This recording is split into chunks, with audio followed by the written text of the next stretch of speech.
Welcome back to the deep dive. Today we're digging into a consumer dental product that's been making some pretty advanced claims. It's called Dentite Tooth Armor. And we're going to be looking at this through a very specific lens.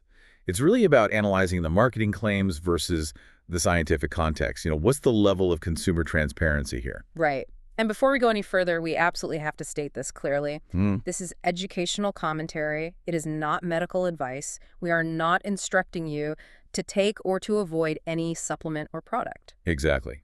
Our whole goal here with this review we're using as our source is to really distill the gap between the exciting promises and the actual documentation that's publicly available to back them up. Okay, so let's unpack the pitch. The marketing is definitely strong. It's a liquid formula, and it's meant to be used with your regular routine, not replace it. And the claims are significant. I mean, they're really hitting on the big consumer anxieties about dental health.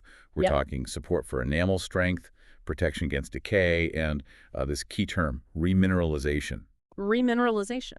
Yeah, and they position it as a sort of more affordable strategy, compared to going in for extensive professional procedures. So just to be clear for everyone listening, when we say remineralization, that means actually rebuilding the enamel, making the tooth harder. That's what they're claiming. That's the claim, exactly. They're hinging their whole appeal on this concept of, well, fluoride-free mineral reabsorption, using what they call advanced science-based ingredients. Advanced science-based ingredients. That sounds impressive. It does, but this is where it gets really interesting, because while the promise leans on dental science, our source material found, well, a pretty big documentation gap. A gap. So they're claiming advanced science, but what did the review actually find? Is there any verification? Well, the major takeaway is that the tooth armor name might be more metaphorical than literal.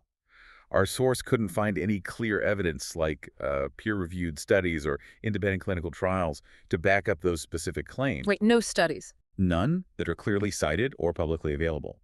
And that lack of definitive proof really defines the scientific context for us here. So that phrase, advanced science-based ingredients, it starts to sound a lot like marketing jargon, doesn't it? Yeah. If the science is shaky, what about the company itself? How transparent are they? Right, and that's where we shift from looking at the science to looking at consumer trust. Yeah. And on a few key fronts, the transparency was limited. Limited how? Okay, so first, there's very little information out there about the manufacturer. Second, no confirmed third-party testing. So no independent lab has verified the claims. Not that we can see. And third, the product. That's a stark contrast because we do know they offer things like a generous money-back guarantee, and you can find a lot of positive customer testimonials online. You can? So how should someone weigh that? Anecdotal satisfaction on one hand versus a lack of independent scientific data on the other. And that's the core question for the consumer, isn't it?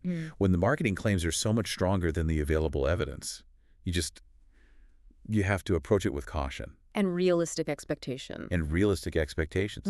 Its effectiveness could vary wildly depending on your own oral health. Yeah. I mean, from our perspective, professional dental care has to remain the priority. So really, today's deep dive has been a perfect case study in evaluating promotional material against actual documentation. It's all about sourcing, labeling, and just asking, where's the proof? It is. And if we connect this to the bigger picture, regulatory bodies like the NIH, the FDA, they prioritize definitive, hard data. So here's a final thought for you to mull over.